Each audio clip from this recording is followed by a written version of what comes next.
Assalamualaikum warahmatullahi wabarakatuh. Yang terhormat dosen pengampu mata kuliah Ekologi Administrasi Publik, yaitu Bapak Muhammad Yusuf Lutfi Wisnusaran, Dr. Andus MSI, dan juga Ibu Neng Firly Apriliani, SOSMHP. Di sini kami dari kelompok 1 ingin menjelaskan materi tentang dynamic governance.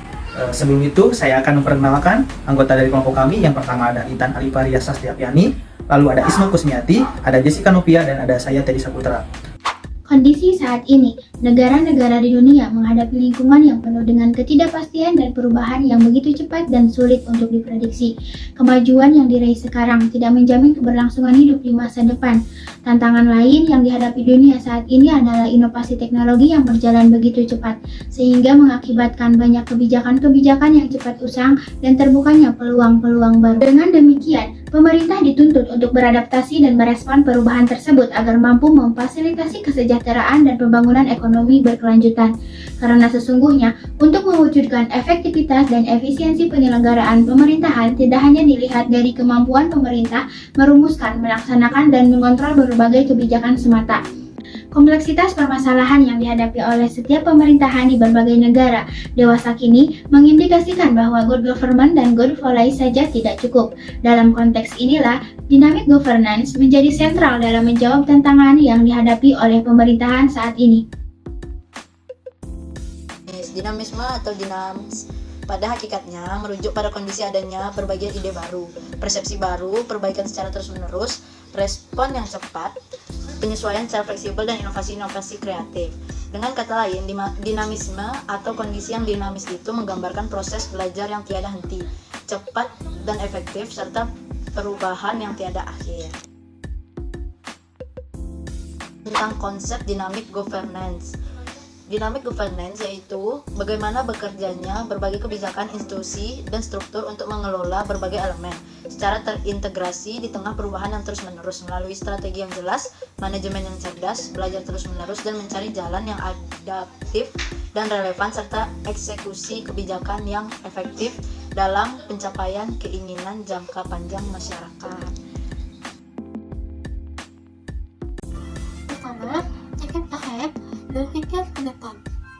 Kemampuan untuk mengidentifikasi perkembangan lingkungan dan memahami konsekuensinya berdasarkan terhadap tujuan ekonomi dan sosial, dan mengidentifikasi strategi investasi dan pilihan yang tepat, sehingga memungkinkan semua elemen masyarakat dapat mengeksploitasi berbagai kesempatan baru dan mampu mengatasi berbagai potensi ancaman.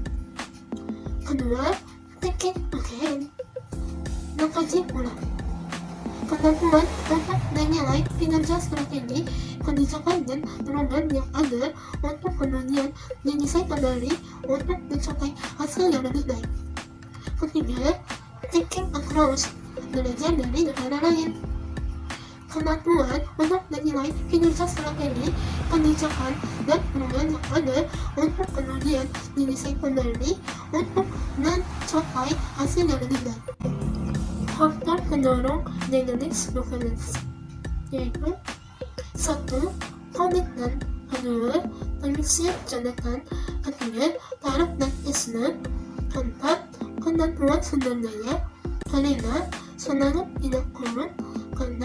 Berorientasi jangka panjang, 7. Berorientasi pasar, 8. Nasionalisme. Contoh penerapan dynamic governance di Indonesia yaitu di mana Wali Kota Ambon membuat SMS Gateway System yang menjadi sarana komunikasi wali kota secara efektif dengan masyarakat sebagai upaya untuk menciptakan pemerintahan yang bersih, serta untuk meningkatkan kualitas pelayanan publik kepada masyarakat. Selain itu, pemerintah kota juga bekerja sama dengan PT Telkom dalam mengembangkan layanan pengaduan masyarakat, yaitu SMS pengaduan dengan nomor 9386 dan SMS broadcast kepada masyarakat terkait penanganan isu, informasi bahaya bencana, dan sebagainya yang informasinya bersumber dari TNI atau Polri, BPBD, maupun BMKG. Upaya lainnya yang dilakukan pemerintah Kota Ambon terkait peningkatan kualitas pelayanan publik kepada masyarakat yaitu optimalisasi PPID, yaitu Pejabat Pengelola Informasi dan Dokumentasi, dengan membentuk dan mengembangkan media center, mengembangkan sistem penilaian kinerja melalui layanan informasi publik dengan melibatkan beberapa media massa, LSM, perguruan tinggi, Pemprov Maluku, dan Ombudsman. Dan kesimpulannya yaitu Dalam mewujudkan dynamic governance, membutuhkan proses belajar dan berpikir yang baru, desain beragam, pilihan kebijakan, pengambilan keputusan yang analitis, seleksi rasional atas kebijakan, dan efektif implementasi kebijakan. Disinilah peran pemimpin menjadi sangat penting. Yang dibutuhkan adalah pemimpin yang berpikir kreatif dan inovatif serta bekerja keras untuk memberikan setting yang tepat untuk mewujudkan dynamic governance ini. Hambatan utama terwujudnya dynamic governance adalah ketidakmampuan untuk menghadapi perubahan lingkungan dan untuk melakukan penyesuaian atas kelembagaan yang dibutuhkan agar tetap efektif. Sekian dari kelompok kami, mohon maaf apabila ada kekurangan dan salah kata. Terima kasih. Wassalamualaikum warahmatullahi wabarakatuh.